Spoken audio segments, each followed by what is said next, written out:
Chapter 24. Disruption of the Frankish Empire, The Coming of the Vikings 848–55 by Charles Oman. Wars of the Sons of Louis the Pious, Battle of Fontenay and Peace of Verdun, the Vikings and their ships and methods of warfare, all Western Europe subject to their incursions, their invasion of Neustria and Austrasia, intermittent civil wars of the Franks, Charles the Bald and his policy, death of Lothair. At the moment of his death, Louis the Pious had been at enmity with his son Louis of Bavaria and his grandson Pippin the Young of Aquitaine, while he had by his last partition statute provided for the division of the bulk of his realm between his eldest-born Lothair and his youngest-born Charles. It seemed natural, therefore, that when, after the old man's death, the succession troubles broke out with renewed vigor, the Franks of Neustria and Austrasia, and the Lombards would be ranged in battle against the East Germans and the Aquitanians. Such, however, was not to be the case. The governing force in the future course of events was to be, not the dying will of Louis the Pious, but the dispositions of his three sons, and still more the unwillingness of the various kingdoms in their heritages to abide by the unnatural partition, last among so many, which Louis had left behind him. The first question to be settled was whether the empire, in the shape in which Charles the Great and Louis in his earlier years had ruled it, was to continue. There was no doubt as to the succession to the imperial title. Lothair had been crowned co-regent emperor many years before, and before his father's death had been restored to favor and acknowledged as heir to the imperial throne. But would he be strong enough to sustain the burden which had been too much for his father, to combine a strong hand and a conciliatory policy, and hold the various races of his subjects together, without driving any one of them to discontent and revolt? Character of Lothair. Lothair was brave, unscrupulous, active, troubled by none of the morbid scruples and ill-placed tenderness which had been so fatal to his father.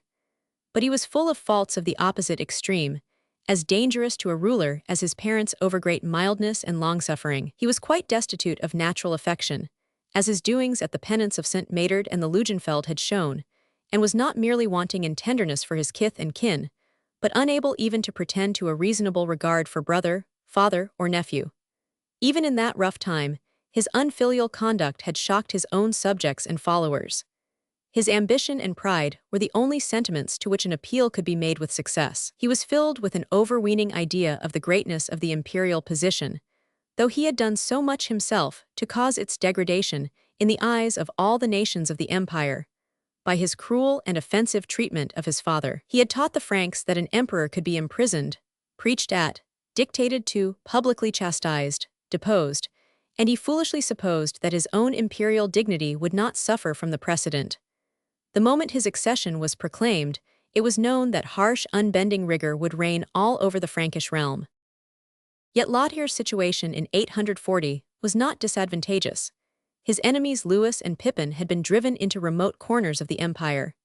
He was loyally supported by the Lombards of his old Italian kingdom and by the Austrasians, the old ruling race, whose imperialist tendencies had been shown by their constant fidelity to Louis the Pious throughout all his troubles. But Lothair wasted his strength by a strange combination of arbitrary claims and dilatory action. He began by showing the most reckless disregard for his father's dying wishes. He made no secret of his intention of stripping his young brother Charles of the Neustrian dominions which had been left him, though the child of his father's declining years had been specially commended to his protection. War of the Three Brothers. But he did not follow up his threats by any prompt action against the young king, but went off to Germany to conclude the campaign against his brother Louis of Bavaria, which his dead father had left half-finished. But on arriving in Bavaria, he did not strike down his enemy, but made a 6 months' truce with him and returned to Neustria. There he made a feeble attempt to put down Charles, but finally returned to Aachen, where he spent the winter in pomp and feasting, while his two brothers were repairing their strength and raising large armies. Louis and Charles had determined to combine, for they saw that strict union was needful against their common enemy. In the spring of 841, the king of Neustria and the king of Germany each drew towards the Rhine, with the purpose of joining their armies. The emperor was frightened by the strength which they displayed, and thought it necessary to add to his own forces by enlisting in his cause his only possible ally. He hastily promised to confirm the young Pippin in his kingdom of Aquitaine if he would lead the men of the south to his aid. Pippin accepted the offer and brought an army of Gascons across Burgundy to join his uncle. Meanwhile, Charles and Louis had successfully united their hosts at Chalon-sur-Saône in such force that Lothair feared to fight them. He held them off by disloyal negotiation for some weeks, till he heard that his nephew had arrived with all the forces of Aquitaine, and then suddenly declared that nothing could be settled without a battle, and proceeded to attack his brothers. Battle of Fontenay. The armies met in the valley of the Yonne, and there followed the decisive and disastrous Battle of Fontenay, the greatest fight that Europe had seen since Charles Martel smote the Saracens at Poictiers. The whole of the nations of the empire were arrayed against each other. On the hill by Bredignol's Lothair, with the host of Austrasia, faced the Bavarians and Saxons of King Louis. In the plain by Leffe, the Neustrians of Charles were drawn up against the Aquitanians of the young Pippin. After much hard fighting, the Neustrians gave way before the onslaught of their southern countrymen. But on the other flank, the Germans of Louis won a far more decisive advantage over the emperor's Austrasian followers. Lothair was driven down from the hill with fearful slaughter. The flower of the nobility of the land between Meuse and Rhine lay dead on the field. It was a blow from which Austrasia never recovered. Her ancient supremacy over the rest of the empire, won 6 generations back at Testry and Ambulve, was gone forever. The swords of the Teutons of the East had shattered the reputation of her invincibility, and the balance of power was permanently transferred eastward. June 25, 841. The slaughter was long remembered, and the evils which the empire was to pass through during the next 40 years were often ascribed to the result of this fatal fight. By that day, says the chronicler Regino, the strength of the Franks was so cut down, and their fame and valor so diminished, that for the future they were not merely unable to extend the bounds of their realm, but even incapable of protecting their own frontiers. Lothair drew back the wrecks of his army to Aachen, while Pippin fled southward to Aquitaine. The victorious brothers, Charles and Louis, succeeded before the year was out in subduing all the partisans of the emperor, both in Neustria and in Germany. It was in vain that Lothair tried to stir up trouble against them by supporting a rebellion in Saxony, where, in the wilder corners of the land, a rising of the servile classes, and the few surviving adherents of paganism, was troubling King Louis. In the next spring, the kings of Neustria and Germany united their armies to drive Lothair from Austrasia. The Oath of Strasbourg. They met at Strasbourg, where they swore to each other the solemn oath, whose wording is so precious to us, as giving the first monument of the new French and German tongues that were just developing in their realms. When they marched on Aachen, Lothair was compelled to take his wife and children and the royal treasure hoard and fly southward into Burgundy. It was long remembered how on his retreat he broke up the great silver globe, which had been the pride of his grandfather Charles the Great, whereon were represented the divisions of the world, and the constellations of heaven, and the courses of the planets, and distributed its fragments as pay among his discontented soldiery. He halted at Lyon, and there his proud spirit at last bowed to the necessity of asking for peace from his brothers. The two kings showed themselves willing to treat, and the final result of the negotiations was the famous partition of Verdun. It was indeed no time for civil wars. While the brothers were fighting, the Danes had sacked Quentavik, a great port on the English Channel, and the Moors had landed in Provence and harried Arles, while the Slavs beyond the Elbe had shaken off the Frankish yoke. The partition of Verdun finally broke up the empire. Though Charles and Louis restored to Lothair his capital of Aachen, and consented to recognize him as emperor, and to respect him as elder brother, yet for the future they were for all practical purposes independent sovereigns. The scheme which Charles the Great had worked so successfully, and Louis the Pious so feebly, for conducting the government of Western Christendom by an emperor assisted in certain outlying regions by subject kings of his kindred, now definitely disappeared. Lothair had no power or authority outside the district which his brothers consigned to his direct sovereignty. Partition Treaty of Verdun 843. Treaty of Verdun 843. Examining the boundaries fixed by the Treaty of Verdun, we find the Frankish Empire divided into 3 long strips running from north to south. In the east, Louis of Bavaria took all the Teutonic lands east of the Rhine, Saxony, Thuringia, Bavaria, Suabia, and the suzerainty over the Slavs of the Elbe and Save. He had also one small tract of Austrasian territory west of the Rhine, the Gauss of Speyer, Worms, and Mainz. Lothair kept his old kingdom of Italy, together with a long narrow strip of territory reaching from the mouth of the Rhone to the mouths of the Rhine and Ussel. This strip consisted of Frisia, the bulk of Austrasia, the most of Burgundy and Provence. Charles took the western kingdoms of Neustria and Aquitaine, with the Spanish March and western Burgundy, for his kinsman Pippin was abandoned to his mercy by the emperor, and the lands south of the Loire, as well as those north, were put into his share of the empire. Two of these realms, those of Charles and Louis, roughly corresponded to national unities. The Eastern Kingdom comprised all the Teutonic districts of the empire, except Austrasia. The Western, formed by the union of Neustria and Aquitaine, was the first foreshadowing of the modern Kingdom of France, comprising as it did the bulk of the Romance districts of the empire, where the Teutonic element had always been small, and was of late growing less and less prominent. But Lothir's kingdom was an unnatural and unwieldy aggregation of districts, connected neither by blood, by language, nor by historical ties. Its shape seems to have been determined merely by the wish to give the emperor both the imperial cities, Rome and Aachen, together with a strip of soil conveniently connecting them. The Teutonic Austrasians, the Romance-speaking Burgundians, and the Italian Lombards were in no wise fitted for union with each other, and were certain to drift apart, alike from geographical and from national reasons. They only adhered to each other for one man's life, and fell asunder the moment that he died.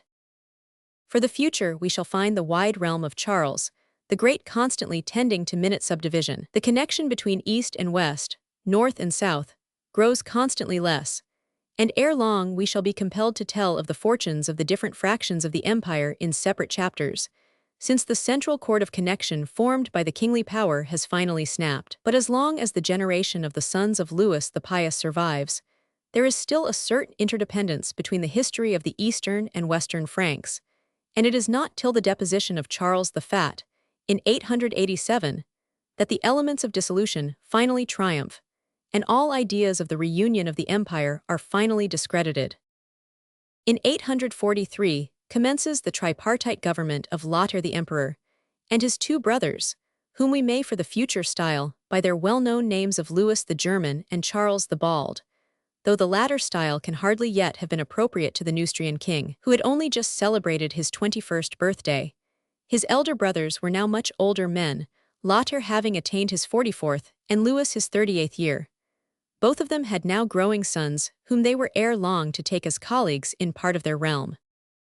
The period from the Peace of Verdun, in 843, down to the deposition of Charles the Fat, in 887, is the most chaotic and perplexing portion of the history of Europe with which we have to deal. For the fortunes of the various fractions of the Frankish Empire are bound up with the fortunes of the members of a much ramified royal house in which, with a lamentable want of originality, the same four names are continually recurring.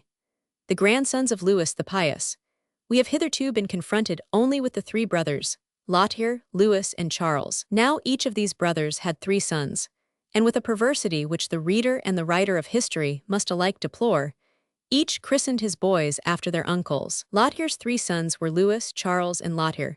Louis named his offspring Louis, Charles, and Carloman, and Charles, when at a later date he became a father, followed the evil example by christening his children Louis, Charles, and Carloman also.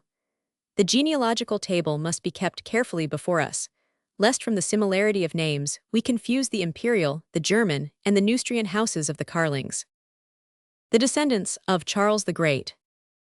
The dates of the reigns of the three contentious brothers were, for Lothir 840–855, for Louis 840–876, for Charles 840–877. When they had settled down after the Peace of Verdun, they found two problems before them. The first was that of keeping the peace with each other, in spite of all the grudges which the events of the last 15 years had raised between them. The second was that of defending Western Christendom from the assaults from without, which were daily growing more and more dangerous. The Danes, whose first ravages we have related under the reign of Louis the Pious, were now becoming no longer a mere pest to the coastland, but a serious danger to the whole empire. The Saracens were commencing a series of daring piratical descents on Provence and Italy. The Slavs beyond the Elbe were gradually throwing off their allegiance to the empire and recommencing the raids on Germany, from which they had been stayed by Charles the Great. For 10 years, 840–353, the three kings succeeded, contrary to all expectation, in keeping the peace with each other. But in spite of their temporary freedom from civil strife, they did not succeed in defending their realms with success from the outer barbarian. As the chronicler observed, the slaughter of Fontenay seemed not only to have thinned the ranks of the Frankish host, but to have robbed them of their ancient invincibility in war. The only one of the three kings who showed the slightest power to defend his borders was Louis the German. His two brothers suffered one continual series of checks and disasters. The Vikings. The main problem which now confronted the Frankish rulers was the necessity for dealing firmly with the invasion of the Scandinavian pirates. The peoples on both shores of the Kattegat had now thrown themselves heart and soul into the occupation of harrying the lands of their southern neighbors. They were a group of kindred tribes, some of whom dwelt in Jutland and the Danish Isles, others on the southern and southeastern shore of the Scandinavian peninsula, others along the fjords which face the German Ocean. Western Christendom often styled them indiscriminately by the name of Danes, though in truth the Danes were only the most southern of the four races which joined in the invasions. A better common appellation was that of Northmen, which would include the Swede, the Goth and the Norwegian, as well as the Danish dwellers in Jutland and Zealand. From time immemorial, the dwellers on the Kattegat and the southern Baltic had been a seafaring race. Tacitus, in the 2nd century of our era, speaks of Scandinavia as powerful by its fleets. The Jutes and Angles who joined in the conquest of Britain had sprung from these seas. The Danes had been addicted to piracy from the earliest times. Far back in the 6th century, we have heard of Viking chiefs, like King Hygelac, whom Theudebert the Frank slew, as occasionally descending on the Austrasian and Frisian shores. But it was not till the end of the 8th century that Western Europe began to be seriously troubled by the Northmen. The cause of the sudden increase of activity among races who had so long spared the feeble realm of the later Merovings is difficult to ascertain. Perhaps their constant wars with the Saxons, tribes as fierce and untamable as themselves, had kept them quiet. But it is certain that down to the time of Charles the Great they were mainly expending their energy on wars with each other, and were seldom heard of in the North Sea or the British Channel till the Frankish Empire with its wealth, its commerce, and its Christian propaganda came up to meet them by subduing the Saxon and Frisian, and stretching forth its boundary to the Eider. Early Viking raids. It was just after Charles the Great had conquered Saxony that the Vikings began to make themselves felt. The earliest trace of them in western waters was a petty raid on the English town of Wareham in 789. Within a few years, however, the scope of their expeditions enlarged. In 793, they sacked the great Northumbrian monastery of Lindisfarne. In 795, they are heard of in Ireland for the first time. In 799, they began their assaults on the Frankish Empire by a transient raid on Aquitaine. From this time forward, their activity grew incessantly. Every year their fleets discovered some new and rich field for plunder, till no creek or estuary of Western Europe was unknown to their pilots. We have already told how Charles the Great was so vexed by their first ravages that he endeavored to establish a defensive flotilla in all the ports of Neustria, and how in the last years of his reign the Danish king Godfred had given him serious trouble, both in the South Baltic and on the Frisian shore. We have mentioned the far more important descents of the Vikings on the lands about the Rhine mouth in the days of the feeble government of good King Louis. But now the evil was still growing.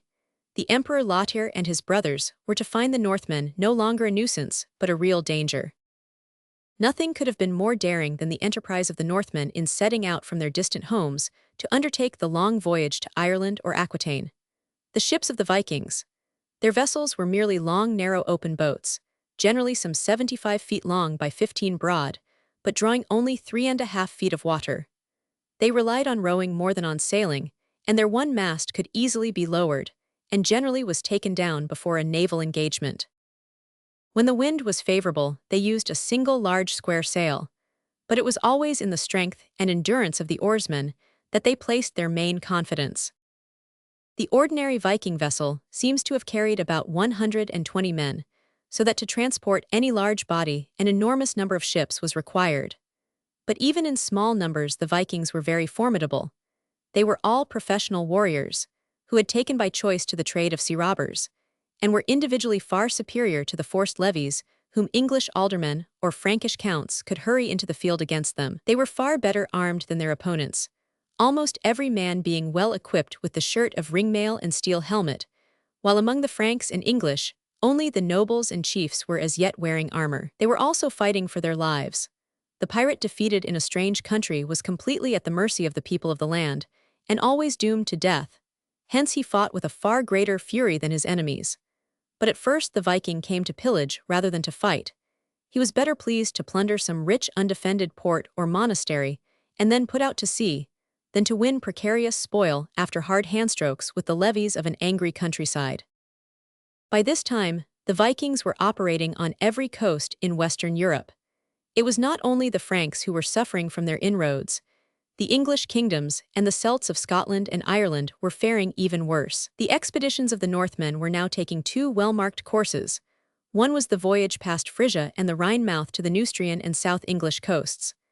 The other was a longer and bolder adventure, the open sea voyage from the western capes of Norway to Orkney and Shetland, and then southwest, past the Hebrides, to Ireland, Wales, and western England. The former line of plunder was mainly in the hands of the Danes. The latter was more frequented by the Norwegians. The other two northern peoples, the Swedes and Goths of the Scandinavian peninsula, were almost entirely engrossed in cruises eastward, against the Slavs and Finns of the Baltic. The Vikings in Ireland. In the earlier years of the Viking raids, Ireland suffered more than any other country. Its tribal kings could give no protection to their subjects. There was not a town in the island defended by a stone wall, and the numerous and wealthy monasteries, protected by their sanctity alone, lay open to the spoiler. The Norwegian pirates ranged at their good pleasure over the face of the land, and ere long commenced to winter in it, instead of returning home at the end of their summer ravages. It was in Ireland that they first bethought them of seizing the whole country and turning it into a new Norse kingdom. It was in the very year of the partition of Verdun that a great chief named Thorgissel gained full possession of the northern half of the island, and established himself as king therein. He reigned for 2 years, 843–45, with great success, till he fell by chance into the hands of Malachy, king of Meath, who drowned him in Loch Ol. With his death his kingdom fell to pieces, and the Irish recovered much that he had conquered from his divided followers. But the Norwegians still clung to all the ports and headlands of Ireland. At Dublin, Wexford, Waterford, Limerick, they built their towns and waged continual war against the Irish of the inland parts. England fared at first better than the sister isle. The great over-king Ecgbert of Wessex was well able to defend his realm. Most of the Viking attacks were beaten off with loss as long as Ecgbert lived, 800–838. But under his weaker son Ethelwulf, the invasions grew more and more desperate and persistent, till in 850 we find the fatal sign that the Vikings succeeded for the first time in wintering in the land, fortifying themselves in the Kentish Isle of Thanet, and defying the fiat of Wessex to force the narrow waterway that separated it from the mainland. The Danes in the Frankish Empire had a far harder task than their Norwegian brethren had found in Ireland, and for a long time they showed much greater caution in venturing inland or accepting battle in the open field. They fled before the face of Louis the Pious when he marched against them in force, and it was only when the empire was distracted by civil war that they began to strike boldly up the great rivers and plunder the towns of the interior. It was of evil import for the empire that just before the fight of Fontenay they had sailed up the Seine and taken Rouen, 841, and that just before the pacification of Verdun they had entered the Loire and burnt the great port of Nantes.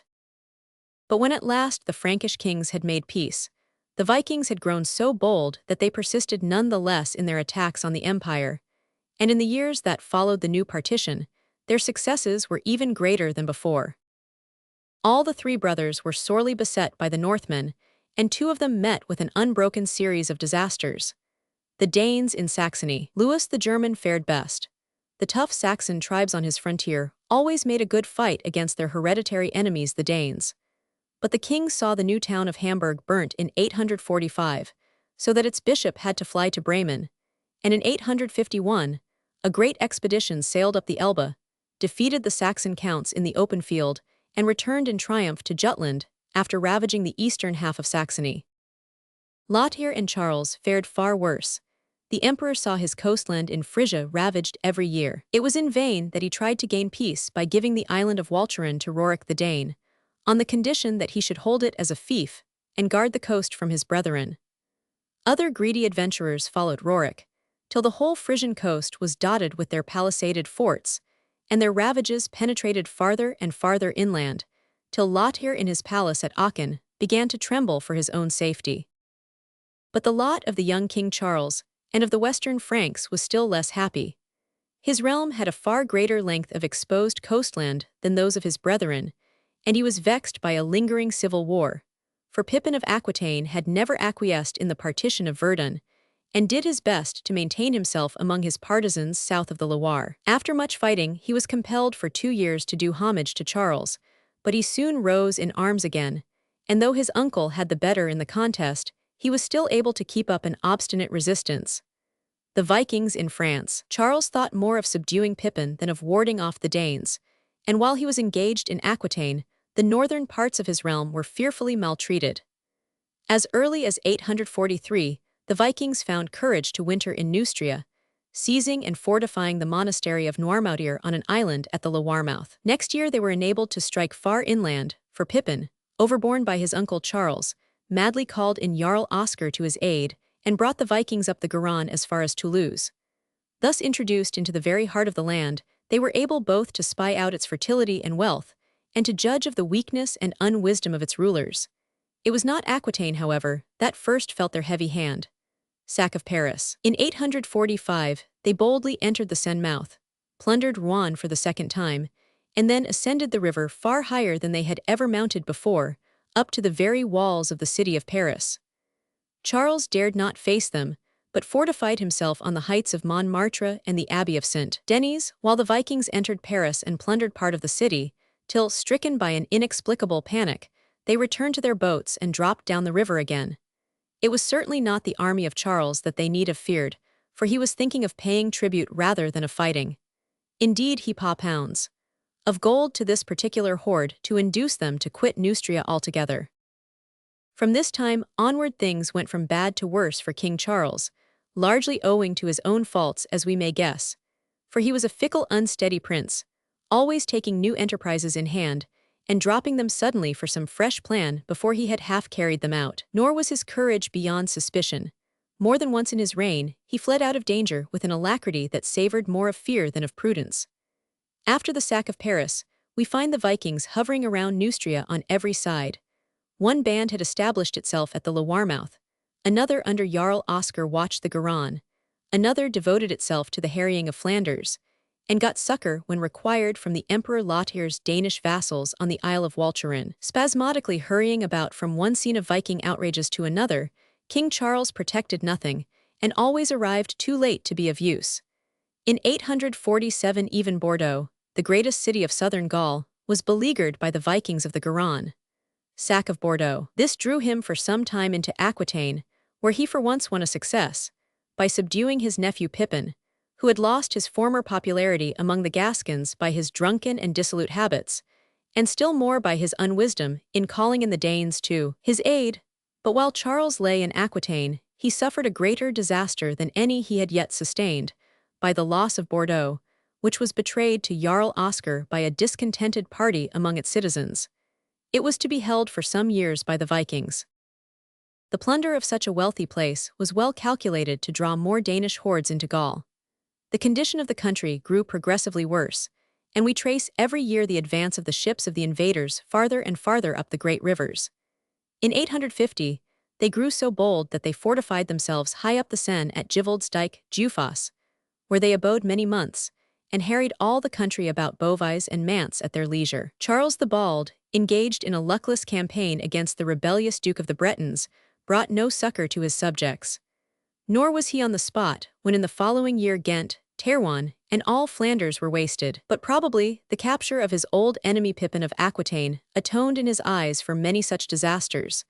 The pretender was taken prisoner by the Count of Gascony, who handed him over to the king. In accordance with old Frankish custom, Pippin was shorn and thrust into a monastery. The Danes at Givelsdijk. The year 852 saw the kingdom of the West Franks sink to a worse degradation than any it had yet known. When the Danes again came up the Seine, and settled down in their former camp at Givelsdijk, Charles called out the whole force of Neustria in such overwhelming strength that the Vikings retired behind their palisades and stood on the defensive. Presently the Emperor Lothair with his warlike Austrasians marched up to help his brother, and the doom of the Danes seemed settled. But after a siege which lasted many months, Charles suddenly made peace with Godfred the Danish chief, and granted him a great sum of money and a tract of land at the Loire mouth to settle in. Lothair and the Austrasians went home in wrath, and never aided the fickle Neustrian king again.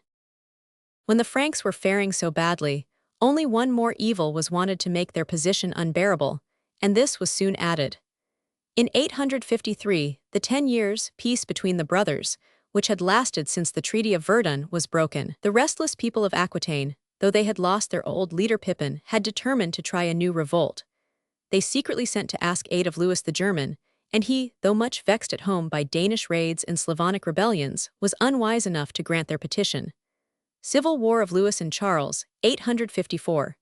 He sent his second son Louis the Saxon, with a Suabian and Bavarian army, into Aquitaine, and declared war on his brother Charles. The Emperor Lothair, with more sense than he usually showed, tried to keep his brothers from the mad struggle. But it was not owing to his efforts that the Germans finally consented to retire from southern Gaul, but merely because the younger Louis met less support than he had expected from the Gascon rebels, and found himself not strong enough to resist the full force of Neustria when his uncle took the field against him. But while this wholly unjustifiable civil war was in progress, the Danes had made worse havoc than ever in the midst of the kingdom of Charles. They burnt Nantes and Tours, harried the districts around Angers and Blois, and only checked their course before the walls of Orleans, which made a sturdy and successful resistance. 853-4. Death of Lothair, 855. In the next year the last formal link which still held together the Frankish Empire was snapped by the death of the Emperor Lothair. Old before his time, and feeling himself utterly unable to cope with the evils of the day, he retired into the monastery of Prüm, and died there only a few weeks after he had taken the cowl. His heterogeneous empire at once fell to pieces. His eldest son Louis, who had already been crowned as his colleague in the empire by Pope Sergius II, was left nothing but the kingdom of Italy with which to support his imperial title. To Italy he was a good king, but beyond the Alps he met with neither respect nor obedience. His younger brothers Lothair and Charles divided between them the northern parts of their father's heritage. Lothair took Austrasia, Charles took Provence, and the intermediate Burgundian territory was parted between them. Thus the unity of the empire had already become a mockery, and the realm of Charles the Great was split into 5 kingdoms, owing each other neither love, nor homage, nor succor in time of need.